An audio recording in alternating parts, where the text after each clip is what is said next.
Здравейте, хора и други раси, добре дошли към подкаст Бейбе! Аз съм Лъчо, до мен е Иво и... Дитко е до вас пак. Здравейте и от мен, Иво, и Дитко, представи се ти. Здравейте, аз съм Деян и днес ще правим подкастове. Да, определено. Много се радваме, че това е едно ново начало. Започваме с този канал подкаст Бейбе. Ще очаквате и други работи в този канал, а не само За сега ще бъде само една мистерия, какво ще бъде за вас. Да. Чана трейлър за някой друг ден. Да. Искам сега най-напред да отбележа колко съм щастлив, че го направихме. Очаквайте поне да се опитваме да сме активни, да правим доста подкастове. Ще има и други неща, за които вече отбелязахме. И нека да започваме с днешната тема, която е... Иронично, с какво всъщност е на екрана ви и ако не сте забелязали от името на клипа, ще говорим за геймплей. Или като цяло за игри. Да, като цяло за игри. Ще казваме игра и после ще казваме мнението си за нея. И по-скоро може би ще се обърнем освен към игри и към някои жанрове, за да е малко да обгърнем колкото можем повече игри. Естествено, ще конкретизираме някои игри, но разбрахте мисля. Така, нека започнем първо с... кажете си любимата игра вие. Сега почва се мисленето. Трудно. Дитко е готов. Ние го знаем него. Дитко казва си любимата. Чакай първо да се хвана на бас. Покемон. Не. За мен е една от най-хубавите игри е League of Legends. Тук споделяме едно мнение. League of Legends, предполагам много от вас знаят, това е една много известна моба игра. Дай набързо да си кажем мнението. Лучко много не е по тази игра, но ние с Дитко, освен че сме слабаци и сме с тъкин бронз. Не съм така. Не дей лъга. Не е така. Не дей лъга. Така го накараш. Освен добре, аз че съм бронзак, защото съм слабак. Като играта е много хубава. Според мен обаче, за хората, които в момента и са играли от по-дълго време и продължат да играят, което е много хубаво, ще знаят, че направиха големи апдейти, които промениха изцяло много играта. И това много ме кефи. Да, и мен лично ми харесва много. Браво на създателите Riot. Но това има едно нещо, което в момента не мога да разбера за играта. Какво по-точно представляват мисиите? В смисъл... Мисиите за мен са доста добри, защото ти дават шанс да играеш повече и с по-голяма цел и да... И дават ти даже награди с икони, ключове. Да. Аз също... Не си изразих правилно. Не, че не ги разбирам, но просто ми дойдоха много изневиделица и да. Но готино нещо са. Според мен. Като цяло сега да не влизаме много в подробности за играта, да кажем като цяло едно бързо мнение. Аз лично много харесвам тази игра. Прекарал съм наистина доста вечери, с приятели да играя. Особено пък аз дето играя от втори сезон. Дитко е наистина много активен играч. Да, аз играя доста по-малко време, отколкото Дитко, но достатъчно време, за да си кажа, че играта е невероятна. Има за какво се играе. Като цяло, пак казвам, тя е моба. Аз в принцип харесвам такива игри. Като трудност не бих казал, че е най-лесната и най-трудната игра. Доста се... иска се някакво умение. Да. Не е нещо, кой знае колко трудно. Лъчко, какво бих казал за играта? Аз лигата още не съм я пробвал, готов съм да я пробвам. Но не съм. И още дори не знам за какво става въпрос. Знам, много възсадвам. Или не знам. Не знам дали възсадвам. Но набързо искам да спомена една игра, която всички знаят, ако са чували за гейминг. Това е играта, за която сигурно очаквахте, че щях да заговоря. Или някой от нас ще да стигне. Minecraft. Очаквахте го, нали? Не, да го беше казал поне правилно. И да, преди да почне... Minecraft, преди да почне с хейта, това беше, не че не знаем как се казва играта, но... Всичко е иронично. Да, всичко е иронизирано, са правим на ретарди. Скопичка, ние сме големи глупаци и ретарди, ха-ха-ха. Да. Преструва се, че не знаем какво е 11 септември, ха-ха. Да, но всички знаем, че аз знам какво е 11 септември. Но защо говорим за 11 септември? Айде да махнем... Да не говорим за гейминг. Да махнем тази болна за света тема. Айде. Майнкрафт е игра, която сега противно очакванията ви, аз лично харесвам много. Доста хора играят и е доста хубава. Хубава игра, аз малко, почна лека по лека от време на време да ми доскучава, но не хейт играта, хубаво е, но според мен е. Нали, играл съм и по-хубави игри. Иначе нямам против толкова Майнкрафт. Против на очакванията ми, предполагам. Аз обичам се намирам не много често, но от време на време да я цъкам. И аз съм така. Аз ако трябва да разпускам, иначе в принцип не съм изобщо много активен, нали, Майнкрафт играч. Като цяло имам много неща, които в Майнкрафт според мен трябва да се правят като една от най-големите малка част от нали, хората, които играят комьюнитито. Братле, не обичам просто игри, където има прекалено много хакери. А Майнкрафт според мен поне е една такава игра. Да, знам, може да греша. Не се е правил на голям професионалист по тази игра. Така е много хакери. Също, знам, че това също е яката иронично, но искам да спомена играта, която виждате на екрана в момента. Това е Papers, Please. Да. Много от вас може да не я знаят. Трябва да я узнаете, това не е много готина игра. Разбрах заради нея, заради един човек. Който е? Гочка. Гочка 47 от Водух е стига. Правим ти безплатна реклама. Не, кой ни гледа нас? Тъжно личице, Сълзичка, Иво, Лучко и Дитко. Сълзичка. Днес искам да кажа, днес е невероятен ютубър и за него ще стигнем. Той е един геймър, невероятно добър, има невероятно чувство за хумор и да продължаваме напред. Моята любима игра, лично мене, е направена от Едмун Макмълен. Ох, колко гениален човек. Айсък или Мидбой? The Binding of Isaac. Колко грешно го казах сега. Да, The Binding of Isaac, невероятна игра. Коя от всичките ти е любима? Всичките ги обожавам, но може би Afterbirth ми е най-любимата. Не, Afterbirth. Невероятна игра. Просто трудна. Трябва ти нерви за нея. Прекарал съм толкова много време в игра на всички части на играта. Обожавам. Винаги ще игра. Ама той е за другата игра на... съм горе-долу всички. Това, ако не знаете какво е Исак, и аз самият не мога да кажа точно. Просто Айзак е невероятна игра. Нали, представлявам рънове, изиграваш рънове. И всеки рън е генериран, нали, всеки рън е различен, генериран по различен начин.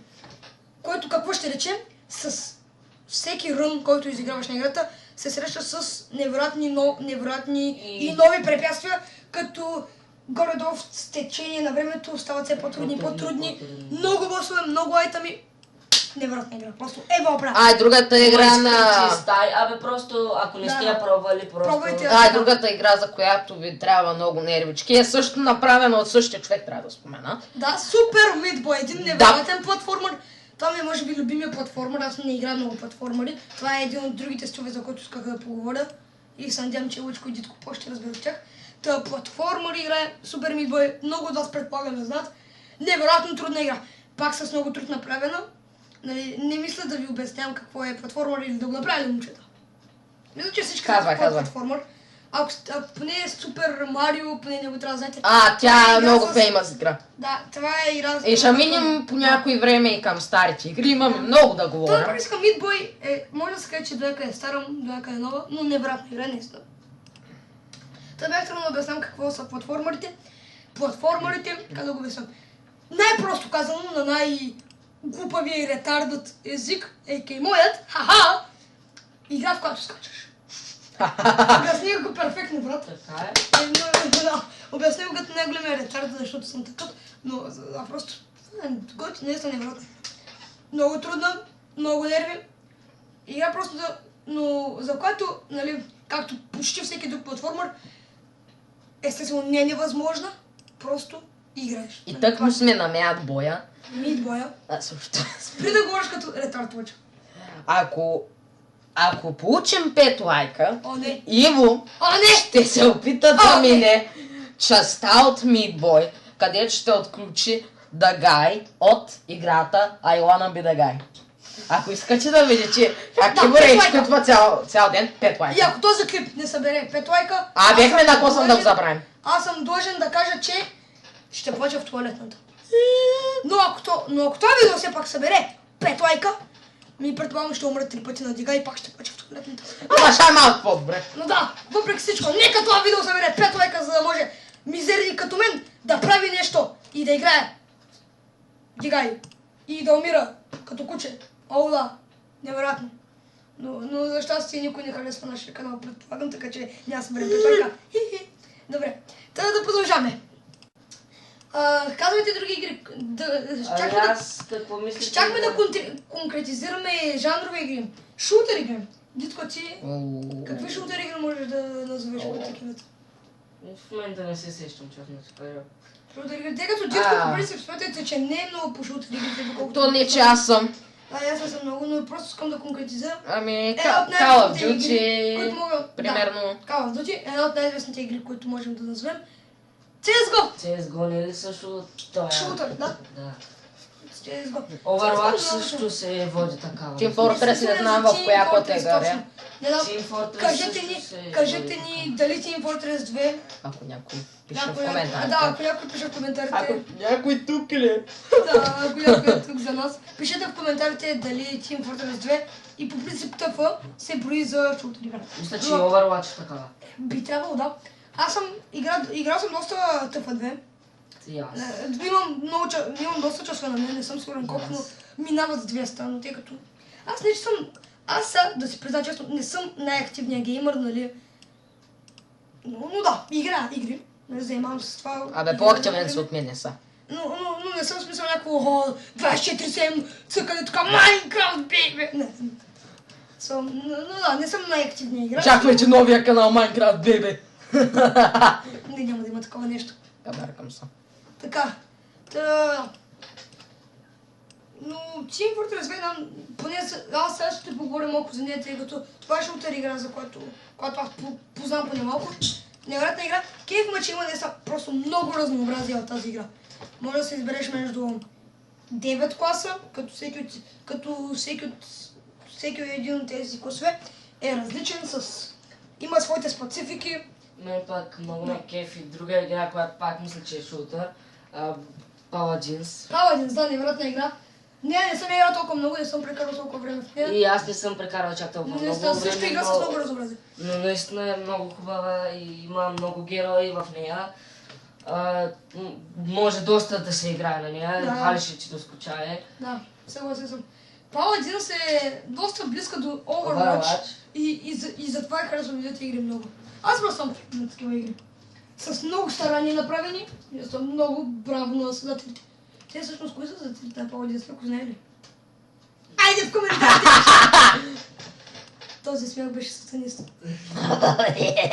Ще го чуете и някой друг път. Добре, сега само заради този смях 20 000 дизлайка. Моля ви, не дейте, моля ви, не дейте.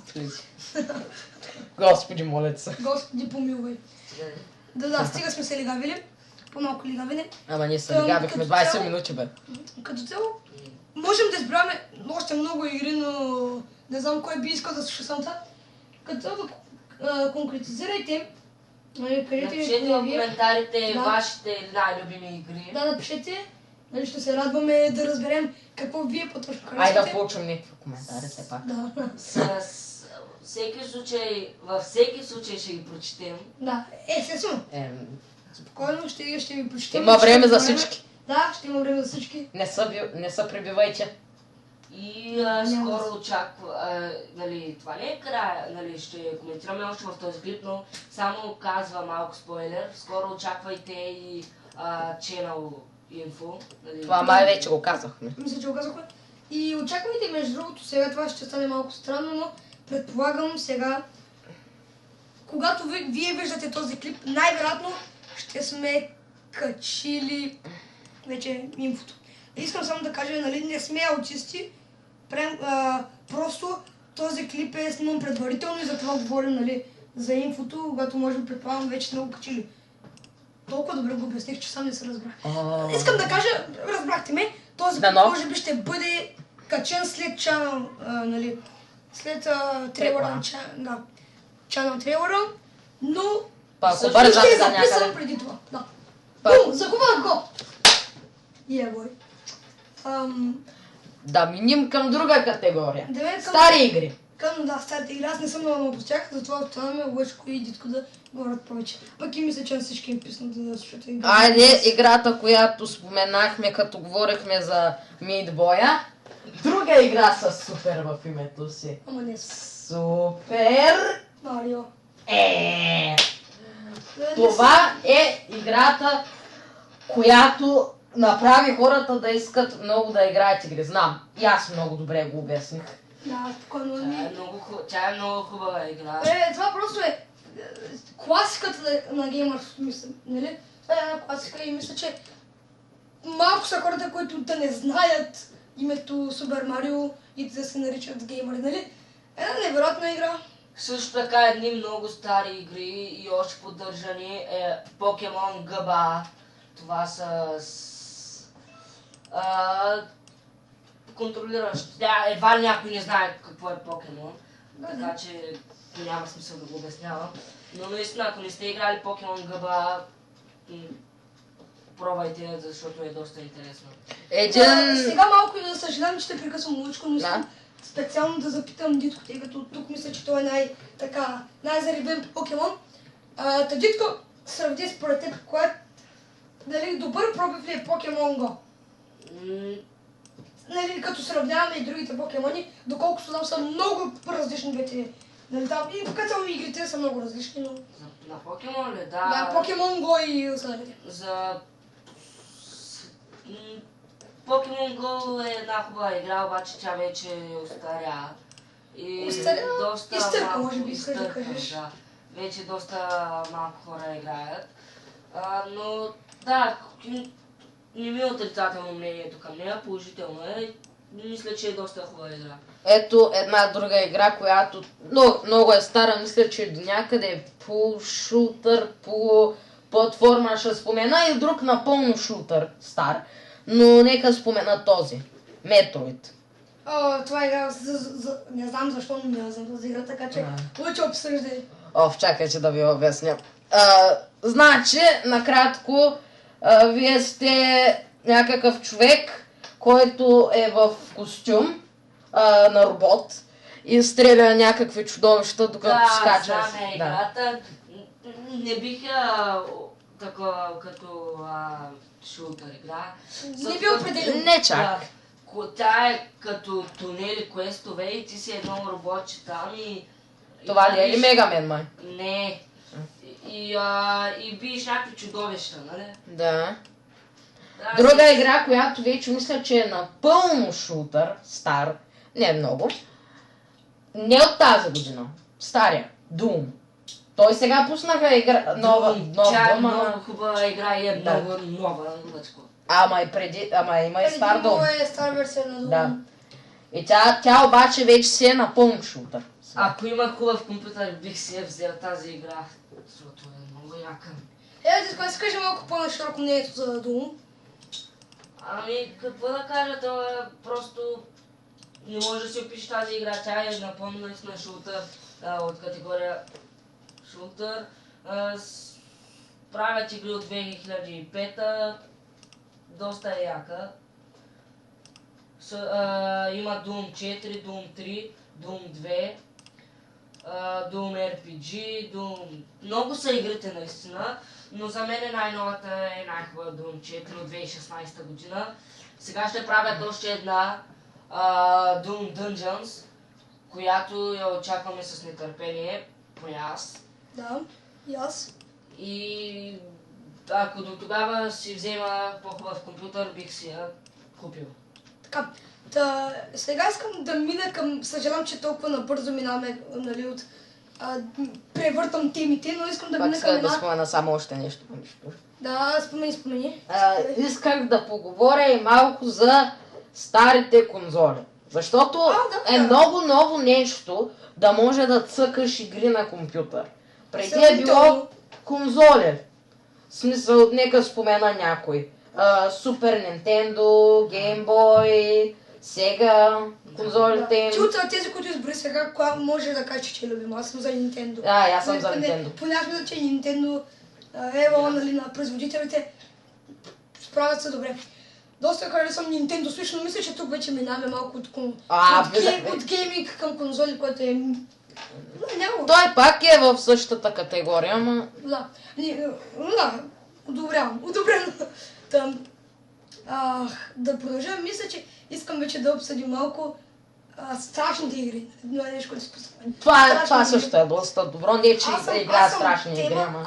Аз по тази тема пак сам се прецаках, тъй като не съм пак най-масивния играч на страшни игри, но това са игри, които поне доста съм следял и доста харесвам. Естествено, да започнем с поне на мен една от любимите ми страшни игри — Outlast. Нямаш как да не я споменеш. Outlast, не знам, не мога да сравня толкова лесно това, но дали харесвам повече Outlast 1 или Outlast 2. Между другото, това може да напишете в коментарите. Да, ако искате, напишете го в коментарите, ще се чувстваме много доволни. Да решите, беше за мен лично спор, коя е по-добра, Outlast 1 или Outlast 2. До някъде сега, ако трябва да избера на момента, може би Outlast 2, тъй като ми е путкам история поне малко повече, не знам, по-интересна, нали, какво се случва, ако предполагам няма как да не са играли Outlast 1 или поне те сте гледали, искам да кажа. Outlast 1 представлява навлизане в такова, в някаква си, доколкото помня, болница, така за психично болни, докато втората вече минаваме на по-горно ниво, а именно цяло село с фанатици, които като цяло има и мини, всичко, цялата улица с фанатици, които нали, не са като бабати на Божни в Бога, убиват хора за Бог, ама това е нормално, нали, няма лошо. И сега да минем... Outlast е много добра игра. Until Dawn е една невероятна игра, която може би вече по-малко ще знаят, но това е игра, която просто от теб зависи решението на героите. Това е нали, невероятно интересна игра и едно решение може да те доведе до голяма обърквация. Една игра, която също трябваше да спомена, това не е в категория страшни игри, май пак да я спомена. Спомни се. Много призната игра, може да сте играли, може да не сте я играли, не знам. Undertale. Аз не знам, че как не го споменахме, значи... Любимото на дитко, капа. Ха! Undertale невероятна игра, нали, харесваме. Просто забавно ми, поне на мен, е изпълнена с много забавни шеги, битки, нали, интересна история. Самата музика, нали, колкото и ретърното да звучи ми харесва, просто самата музика, саундтрака на играта, всичко. И най-вече, хуй, I'm Demi! Тези малки животинки ме кефят. Както и да е. Има ли някоя друга много важна игра, която не сме споменали? Предполагам много игри, ама забили. Айде, ако мислите, че сме пропуснали някоя, казвайте. Това е като... Дайте ви ревю там. GTA 5 е... Как ние споменахме се? Тя общо взето. Като цяло, че е невероятна игра, нали? Макар, че сега много ще ме хейтите, но... Харесвам я, но не ми е от най-любимите игри, смисъл просто... Не ми е играта за мен, нали? Значи ще ви звучи... Че има свобода. Значи аз искам да спомена, че като я цъках, почти никога, да не кажа никога, не съм цъкал на мисичи. Просто там карах около града за фън, правих всякакъв шит. Да. Аз си цъкам. Ако не е проблем. Шит като канала ни. Ще ги за първи клас. Как ти иде? И да мисля, че вече да минаваме към една тема, която много иска да обсъдя. Каналите? Сега говорихме до сега за игри, което мисля, че да. Геймплей канали? Готино, но е време да обсъдим, поне аз лично много искам да обсъдя, да обсъдим заедно малко и освен за игрите и за гейминга и за геймплея. Нали, поне аз лично, така че да. Аре. Първо като цяло, кажете си любимия гейминг канал, тук нали малко рекламация. Трудно. Аре, ще кажа... Поне един готин геймплей канал. Готика 47, да. Обожавам готика, нали, поне аз. Много готин геймплей канал. Но знам вие какво ще кажете. Дидо. Също готин гейминг канал. Хубав. Също готин гейминг канал. Защо в момента избравяме точно тия канали, поне според мен, аз лично защо бих избрал тях? Много лесен въпрос. В канала има голямо разнообразие. Затова сега ще кажа и No Thanks. И като казвам, нали, разнообразие, говоря за гейминга. Те не са просто... Не е примерно да снимат само на една игра, което ми харесва. Аз обичам канали, където всеки ден мога да видя такова. Да не баш всеки ден, но мога да видя поне повече от 5 игри. Аре, сега за един канал, който не е български канал, но аре. Казвай го. Най-известният геймър вече не прави гейминг, това мога да верно. го кажа. Знам за кой знам за До кой. някъде. PewDiePie. PewDiePie. Разбира се, нямаше как да не го споменем. PewDiePie, между другото, неверно, ако го следиш последно време, пак се върна към стримове. Прави наистина доста готини стримове на една игра, за която също искам да поговоря. PUBG. Не така се казва. Готина игричка, наистина. Готина, но... Знам ли? Лично не знам защо, но не мога да си представя поне аз самия да играя. Не знам защо. Защо? Не знам, просто не мога да си представя аз на такава игра. Защо според тебе? Опиши я малко на хората. Как да пиша? Аз не съм толкова навътре с тази игра. Гледал съм съвсем малко от нея, но това е игра, където буквално се изправят всякакви играчи в една смъртоносна битка, нали, нещо от игрите на года. Нещо такова, ама Това изобщо. за мен е доста Смисъл, намираш интересно. играта е невероятно, обожавам, но аз самия просто не мога да се представя да игра. И като казвам, че е невероятна, изключително ми е интересна поне за гледане. Но аз самия да игра просто не мога да се го представя. Аз пък искам да я пробвам да играя. Да, като дитко, като вземе новия компютър, може Аз да заснеме и на нея нещо. Да, невероятна игра и тя. Може би това ще бъде за сега, поне аз мисля това, че мога да кажа. Ще видим вие искате подкаста да колко добавите е нещо, дълъг. добавяйте каквото вие искате, добавяйте. искам да коментирате и теми, ако нещо ви е Да. много интересно. Ако има нещо, за което много искате да Да. говорите, съвсем свободни се чувствайте Искам да видя ревютата на игрите ви, вашите любими, нелюбими, мразите ги, каквото и да е. Да, напишете просто, не, направо направете така. Може да ни задавате и някои въпроси. Да, направете просто така. Отидете, напишете любимата си игра. Ако искате. Ако искате да чувствате свободни. Много ще се радваме поне. Благодаря, че гледахте, мисля. Благодаря, че гледахте този подкаст. Това беше много за нас. Да, първият ни подкаст. Ако ви Първият е ни харесал, подкаст, да. ударете един лайк и пак казвам, чувствайте се длъжни да знаете, че ако това видео събере 5 лайка, Лайка. И уж 5 са лайка, мъч. Иво ще се гърчи във фана. Защо? Защото ще играе дигай и ще плаче в туалетната след това. Да. Благодаря. Това че беше гледахте. от нас. Дано да сме ви забавлявали. Поне малко. Да. И до скоро. До скоро. Бай!